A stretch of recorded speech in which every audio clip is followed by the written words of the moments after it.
अल्हम्दुलिल्लाह नहमदुहु व नस्तईनुहु व नस्तगफिरुहु व नु'मिनु बिही व नतवक्कलु अलैहि व नऊज़ु बिल्लाहि मिन शुरूरि अनफुसिना व मिन सय्यिआति अअमालिना मन यहदिहिल्लाहु फला मुदिल्ल लहु व मन युद्लिलहु फला हादिय लहु व नशहदु अन ला इलाहा इल्लल्लाहु वहदहु ला शरीका लहु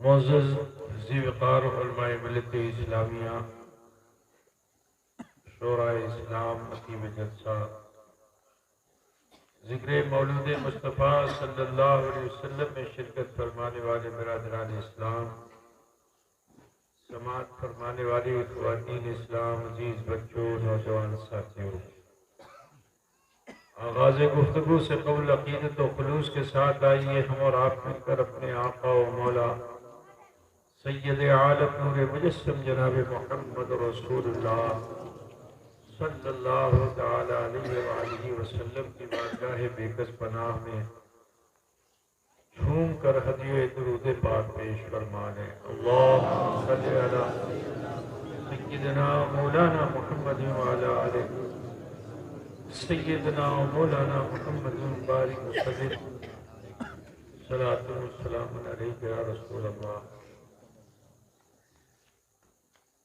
काफ़ी देर से आप उलमाए मिल्लत इस्लामिया और शुरा इस्लाम के जरिए दावत हक मंजूर मंसूर समाअत फरमा रहे थे। इस आखिरी लम्हात में मुझे भी कुछ मौका दिया गया है, थोड़े से वक्त में कुछ ज़रूरी बातें अर्ज़ करके रुखसत हो जाऊँगा।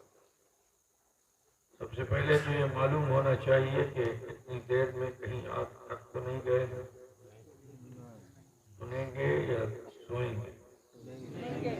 इतने लोग नहीं सुनेंगे, हाथ उठा के बताएं।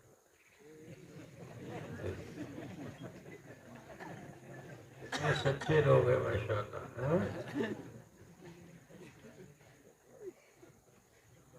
जोश में होश भी होना चाहिए, तो बहुत जरूरी है। बहरहाल साल साल से आपकी इस बस्ती में कभी दिन में कभी रात में कोई महफिल तो ऐसी लग ही जाती है। ये आपकी मोहब्बत है, आपका खुलूस है, कि आप अपने आका सय्यद आलम नूर मुजस्सम जनाब मुहम्मद रसूलुल्लाह सल्लल्लाहु अलैहि वसल्लम से प्यार करते हैं, मोहब्बत करते हैं। जब कोई आलिम पीर आ जाता है तो आप अपने सारे कामों को छोड़कर ज़िक्र खुदा ज़िक्र रसूल को सुनने के लिए महफिल सजा ही लेते हैं।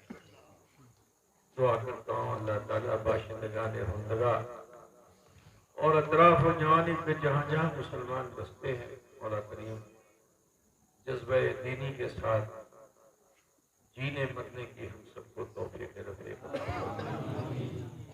रब्बुल आलमीन इरशाद फरमाता है, क़द जाअकुम मिनल्लाहि नूरुन व किताबुम मुबीन, तहक़ीक़ के तुम्हारे दरमियान आया नूर और रोशन किताब।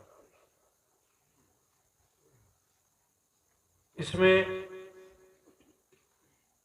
कुछ लोग इख्तिलाफ करते हैं और ये कहते हैं कि हुजूर सिर्फ नूर हिदायत है, नूर मुजस्सम नहीं है। वो बड़े नादान हैं। हम अक़ीदे अहले सुन्नत क्या है कि हुजूर बशर हैं लेकिन खैर बशर हैं, मगर हुजूर सल्लल्लाहु अलैहि वसल्लम नूरे मुजस्सम है। ये है अहले सुन्नत वल जमात का अकीदा। अब अगर कोई खाली नूर माने तो भी वो मोमिन नहीं होगा, और सिर्फ बशर माने तो भी मोमिन नहीं होगा, क्योंकि हुजूर अकरम सल्लल्लाहु अलैहि वसल्लम को समझना सबके बस की बात नहीं। आओ देखो, मैं तुम्हें दिखाना चाहता हूँ कि हुजूर अकरम सल्लल्लाहु अलैहि वसल्लम नूर हैं और बशर भी। हजरत ईसा अला नबीना अलैहि तय्यतु वस्सलाम ये अल्लाह का करिश्मा है, क्योंकि अल्लाह ताला ने जोड़े बनाए और उन्हीं से फिर ये दुनिया एक कायनात बनी। ये अल्लाह की कुदरत है कि अल्लाह ताला ने आदम अलैहिस्सलाम को मिट्टी और पानी से पैदा फरमा दिया। ये अल्लाह का करिश्मा है कि अल्लाह ताला ने हजरत आदम अलैहिस्सलाम की पसली से हजरत हव्वा को पैदा कर दिया। जब आदम हव्वा इस दुनिया में आए, इंसान बसे, एक दौर ऐसा आया कि लोगों ने ये कहना शुरू कर दिया कि जब तक के जोड़े आपस में मिलेंगे नहीं, वजूद होगा नहीं। तो अल्लाह ताला ने उन ऐसे साइंसदानों, ऐसे अक्लमंदों की अक्ल पे कदगन लगा दिया। जब हजरत ईसा अलैहिस्सलाम को इस खानदान गीती पर रब्बुल आलमीन ने पैदा फरमाया। आप जानते हैं कि हजरत ईसा अलैहिस्सलाम की पैदाइश कैसे हुई। हजरत मरियम के माँ बाप ने मिन्नत की थी कि जो बेटा पैदा होगा, बच्चा पैदा होगा, उसे मैं अल्लाह की राह में हम वक्त कर देंगे बैतुल मुक़द्दस में, ताकि वहां की खिदमत करने वाले। लेकिन बेटे के बजाय बेटी पैदा हो गई। अब मसला ये हुआ कि वहां तो सब मर्द मर्द हैं, कैसे हजरत मरियम को बैतुल मुक़द्दस में रखा जाए। अजीजों, आपने हजरत यहिया और ज़करिया का नाम सुना होगा। हजरत यहिया अलैहिस्सलाम जो थे वो हजरत सैयदा मरियम के खालू थे। तो उन्होंने ये कहा कि ठीक है, इनकी देख रेख मैं करूंगा और इन्हें मैं अपनी किफालत में लेता हूं। तो बचपन से ही आप सैयदा मरियम उसी बैतुल मुक़द्दस के हुजरे में रह लगी, देख रेख हजरत यहिया अलैहिस्सलाम करते। और जानते हैं आप हजरत मरियम कैसी बरकत वाली थी। आप जब कभी कहीं जाते तो दरवाजे को बंद करके जाते, ताला लगा के जाते, और जब लौट कर आते थे ओशा ओशा ले करके, बहुत देर से मैं नहीं आया हूँ, मरियम भूखी होगी, कुछ लेके जब आते दरवाजा खोलते तो देखते क्या कि वहां फल ही नहीं, बेमौसम का फल मौजूद है। अब जब बेमौसम का फल देखा, देखो जहां अल्लाह की रहमतें बरकतें बरसती हैं, उस मुकाम पे अगर नबी भी दुआ करता है तो अल्लाह उसकी दुआ को कबूल फरमा लेता है। आज लोग कहते हैं क्या छोटे और अजमेर बगदाद ये क्या जाते हो, मदीना क्या जाते हो, जो कुछ मांगना है अल्लाह से मांगो। लेकिन कुरान पढ़ो तो पता चलेगा कि नबी ने भी अल्लाह से मांगा तो कहाँ मांगा, उस मकाम पे मांगा जहां अल्लाह की रहमतें अल्लाह की बरकतें उतर रही, और उसी को वसीला बना करके मांगा तो अल्लाह ताला ने उन्हें बेटा अता फरमा दिया। आज समझे, वो भी नबी हुए। अब कुछ अरसा गुजरा तो अल्लाह रब्बुल इज्जत ने हजरत मरियम को औरतों में से चुन लिया। फिर अल्लाह तबारक व तआला ने हजरत जिब्रील अमीन को भेजा कि जिब्रील जाओ, जाकर मरियम के बदन पर फूंक मारो। हजरत जिब्रील अमीन अलैहिस्सलाम व सना तशरीफ लाए और आपने हजरत मरियम के बदन पर, जिस्म पर फूंक मारी। तो देखो झाड़ फूंक का असर मैं बताता चलूं इसमें, है ना। झाड़ फूंक के फायदे क्या होते हैं, है ना, कि अनहोनी होनी हो जाती है। झाड़ फूंक से अनहोनी होनी हो जाती है, लेकिन झाड़ने वाला और फूंकने वाला भी होना चाहिए। बेअमल नहीं, बेनमाजी नहीं, है ना, तकवा शियार परहेजगार, उसकी फूकों में दम है। अब आप देखिए हज़रत जिब्रील आए, उन्होंने फूंक मारी। खुदा की कुदरत, जिब्रील के फूंक मारने के असर से हजरत मरियम के बदन में ईसा अलैहिस्सलाम का नुत्फा परवान चढ़ने लगा। हाँ, तो साइंस ये कह रही थी, अक्लमंद ये कह रहे थे, जब तक के नेगेटिव पॉजिटिव मिलेंगे नहीं, वाई सेल एक्स सेल मिलेंगे नहीं, इंसान का वजूद नहीं हो सकता, किसी भी जीव जंतु का वजूद नहीं हो सकता जब तक आपस में मिलन नहीं होगा। लेकिन अल्लाह ताला ने अपनी कुदरत को आश्कारा फरमाया। वो बाकिरा, आबिदा, जाहिदा, मुत्तकिया मरियम, अफीफा मरियम, उनके बदन में हजरत ईसा अलैहिस्सलाम का नुत्फा परवान चढ़ने लगा। इसीलिए आपको रूहुल्लाह भी कहा जाता है। अब जब नुत्फा परवान चढ़ने लगा, दिन चढ़ने लगे, महीने आ गए, महीने से 2 महीने, 3 महीने, अब 3 महीने के बाद जो औरत हामिला होती है उसका हाल क्या होता है? उठना मुश्किल, बैठना मुश्किल, सोना मुश्किल, जागना मुश्किल, उलझन, बेचैनी, बेकरारी सब रहती है। हमारे समाज की औरतें जब गर्भवती होती हैं, हामिला होती हैं,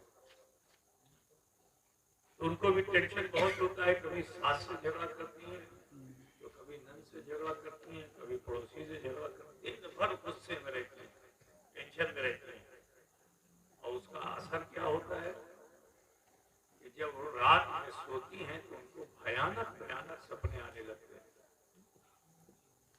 तो उन जगह का कोई जवान जो किसी औरत का शौहर है, जब उसकी बीवी उसको सुनाती है कि आज मैंने सपने में ये देखा, तो वो भी डर जाता है और पूरे घर वाले डर जाते हैं। लगता है इसके ऊपर कुछ असर हो गया है, और फिर किसी झाड़ फूक करने वाले के पास पहुंचते हैं। आप समझ रहे हैं ना। देखो एक झाड़ फूक करने वाले इधर भी है, तो झाड़ फूक करने वाले के पास पहुंचे। सुबह सुबह पहुंचे तो वो भी समझ गया कि चलो बोनी का वक्त है और बहुत सही है, अपना जितना काटना है काट लो, है ना।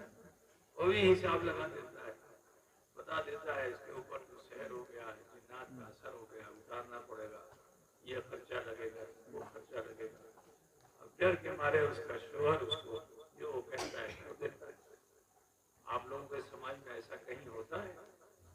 अगर होता है तो अब उसको मत होने दीजिएगा। मैं आपको हकीकत बता देता हूँ कि तकलीफ होती रहेगी, है ना। ये जब हमल होगा तो सपने जरूर आएंगे, लेकिन अगर मिजाज बदल लिया औरत ने और उसने सास से झगड़ना बंद कर दिया, नंद से झगड़ना बंद कर दिया, जेठानी देवरानी से लड़ाई करना बंद कर दिया, हर किसी से खुलूस मोहब्बत से मिलने लगी, अपने कामों में मसरूफ रही, कुरान की तिलावत करती रही, फिर तो वज़ाइफ करती रही, ऐसी औरत हामिला जब सोएगी तो मेरा यकीन कहता है कि कभी वो काबा देखेगी, कभी मदीना देखेगी। समझ में बात आ रही है? तो ये ना जिन है, न जिन्नात है, न भूत है, न शैतान है, ये अमल गिरानी के पेट में होगी। तुम्हें भी अगर रिया ज्यादा बन गई, मैदे के ऊपर असर हो गया तो तुम्हारा भी हाल यही होगा, तुम भी भयानक भयानक सपने देखोगे। इस हकीकत को आश्कारा कर रहा हूँ, इसे ज़हन में रखिए। वसवसे की दुनिया में मत जाइए, यकीन की दुनिया में आइए। आज सबसे ज्यादा वसवसा अगर किसी कौम में है तो वो मुस्लिम कौम में, मुसलमान कौम में सबसे ज्यादा वसवसा है। और झाड़ फूक करते कराते फिर कभी तक तो हाफिज जी और बड़ी साहब के पास जाते थे, और आपके इलाके में तो मैंने सुना कि फिर किसी और दूसरे के पास भी पहुंच जाते हैं। समझ रहे ना मेरी बात? और उनके पास भी जाके राज महाराज के पास भी पहुंच करके उल्टा सीधा करा के अपना ईमान लुटा के चले आते हैं। तो आप सबसे कहना है मुसलमानों, तौहीद की दुनिया से निकलिए, यकीन की दुनिया में आइए, है ना? यकीन की दुनिया में आइए। हजरत मरियम को हमल हुआ, 9 महीने बड़ी मुश्किल में थे। जब कभी मुश्किल में हजरत यही आके तसल्ली देते, घर वाले आके तसल्ली देते, यहाँ तक के विलादत का वक्त आ गया। जब हजरत ईसा अलैहिस्सलाम की पैदाइश का वक्त आया तो उस वक्त हजरत मरियम के पास कोई नहीं था, दर्द से हो रहा था, कोई नहीं था। जैसे बिन पानी मछली तड़पे, ये हाल था हजरत मरियम का। अल्लाह तबारक व तआला को रहम आ गया और परवरदिगार ने फरिश्ते को भेजा कि फरिश्ते जाओ और जाकर मरियम से कह दो, कोई आदमी पेशेन हो, अगर सहारे में खंबा मिल जाए तो बोलो उसमें अपनी पूरी ताकत सर्व करेगा कि नहीं करेगा, है ना? कोई आदमी अगर बेचैन है, बेकरार है, दर्द में मुब्तला है, चारपाई की पट्टी मिल जाए तो उसको ताकत से पकड़ता है, कोई आदमी मिल जाए तो उसकी कलाई को ताकत से पकड़ता है। ऐसा होता है कि नहीं होता?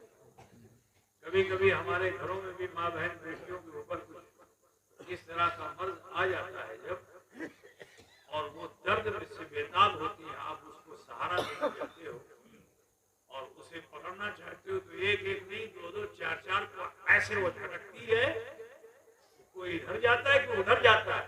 आप समझते हैं कि इसके ऊपर बहुत बड़ा जीन आ गया है। ऐसा होता है कि नहीं होता है भाई? बोलो है?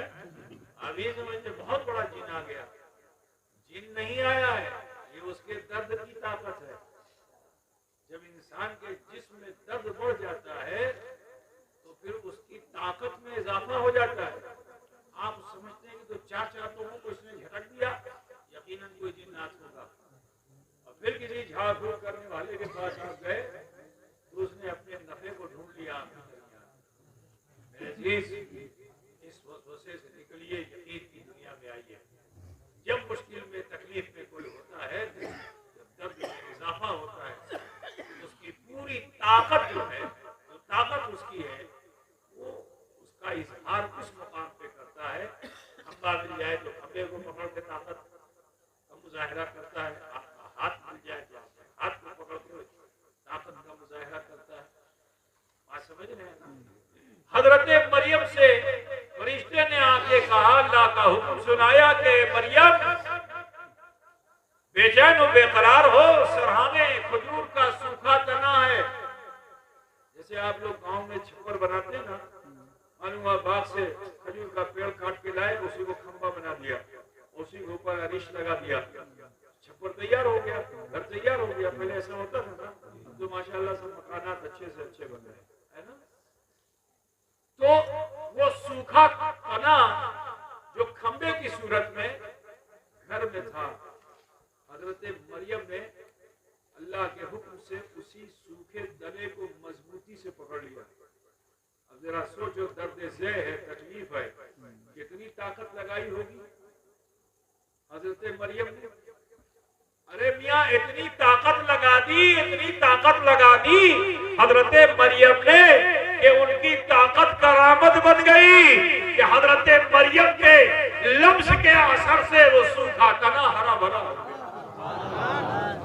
वो सूखा तना मुर्दा था, जिंदगी आ गई, हयात आ गई। और सिर्फ यही नहीं कि हरा हुआ हो, पत्तियां भी आ गई और उसमें खुशे भी आ गए और वो पक भी गए, वो टपक भी गए।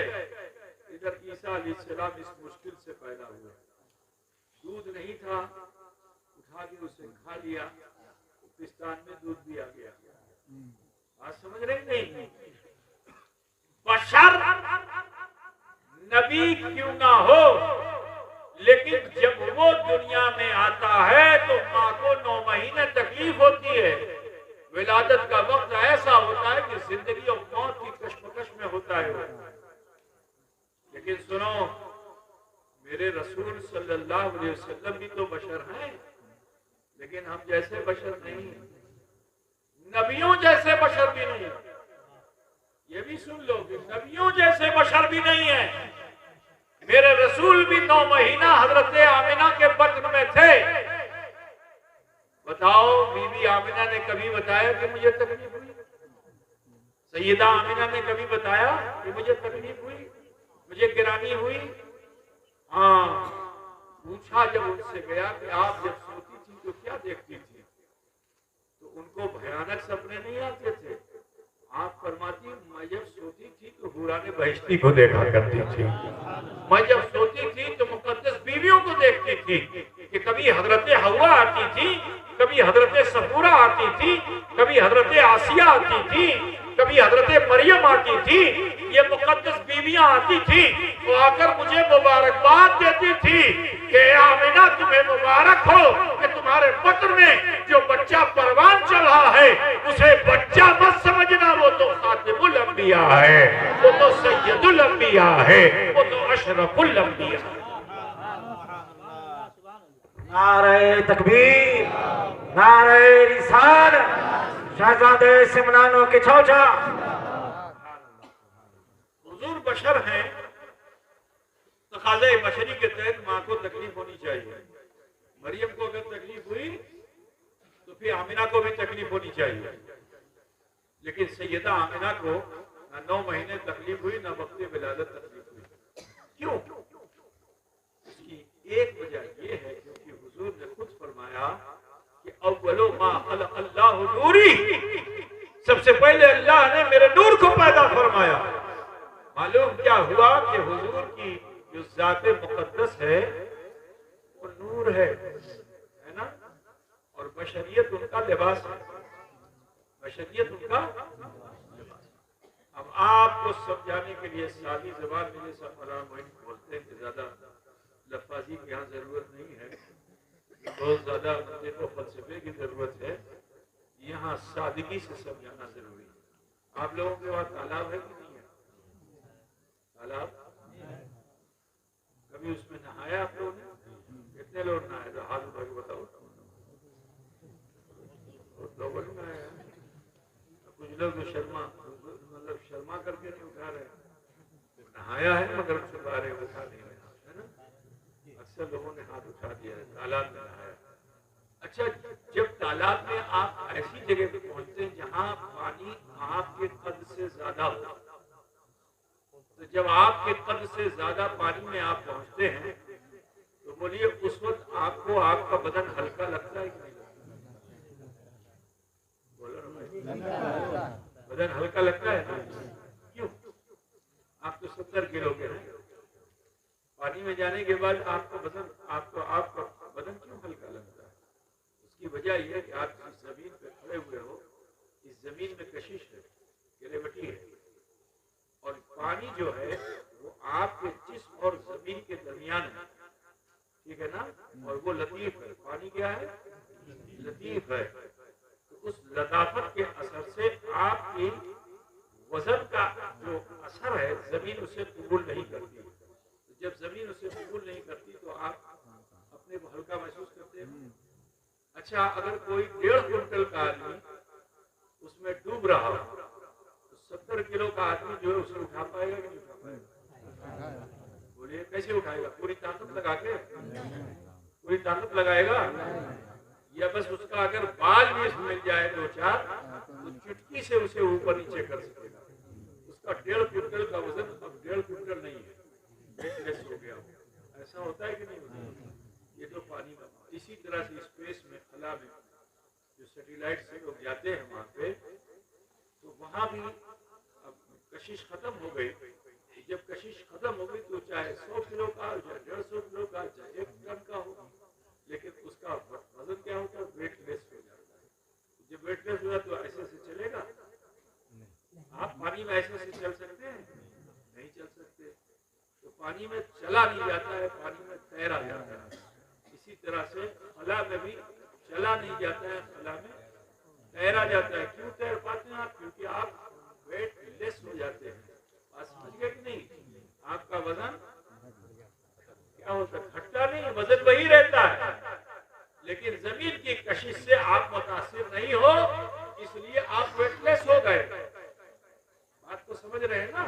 आप वेटलेस हो गए। तो मुझे कह लेने दो कि रसूल पाक सल्लल्लाहु अलैहि वसल्लम ऐसे नूर हैं कि बतने आमिना में आने से पहले नूरे मुस्तफा आया, और जब नूरे मुस्तफा भी लतीफ है तो उस नूर की लताफत में मुस्तफा की बशरियत 9 महीने परवान चढ़ती रही, लेकिन वजन का असर आमिना को मालूम ना हुआ। इसलिए क्योंकि मुस्तफा के नूर के घेरे में नबी की बशरियत पनप रही। समझ गए कि नहीं? समझ में बात आ गई ना? कल्लमुन्नास अला क़द्र उक़ूलिहिम, इंसान से जब कलाम करो तो उसके अक्ल के मुताबिक कलाम करो। समझ में बात आ गई ना? उसूल बशर हैं, तकाज़े बशरी के तहत तो बोझ मालूम होना चाहिए। लेकिन सैयदा आमिना फरमाती हैं कि मुझे कभी बोझ महसूस ही नहीं हुआ। कहते हैं हुजूर नूर नहीं।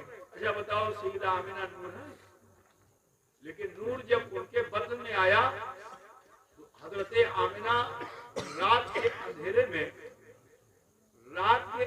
में सैयदा आमिना जैसे ही होती थी, आपके जिस्म मुबारक से नूर की किरणें फूट पड़ती थी।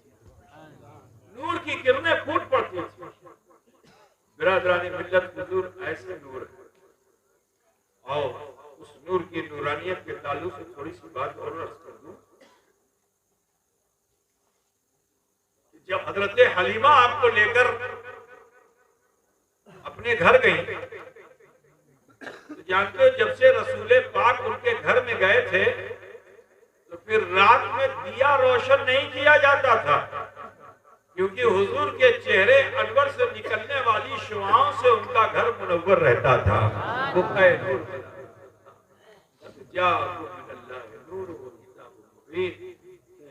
तुम्हारे दरमियान आया नूर और रोशन किताब। हम सुन्नी मुसलमान हैं, हमारा अकीदा है कि हुजूर नूरे मुजस्सम है। ठीक है ना? हुजूर क्या है? अरे मियाँ, ये तो कलमा पढ़ के नहीं मानते। मक्के में सारे मक्के के लोग हुजूर के चेहरे की ताबानी को जो उन्होंने देखा, तो जानते हो हुजूर को क्या कहते थे? मोहम्मद कह के नहीं पुकारते थे। देखिए अल्लाह ताला ने हुजूर सल्लल्लाहु अलैहि वसल्लम के नामे नामी को तो रखा, लेकिन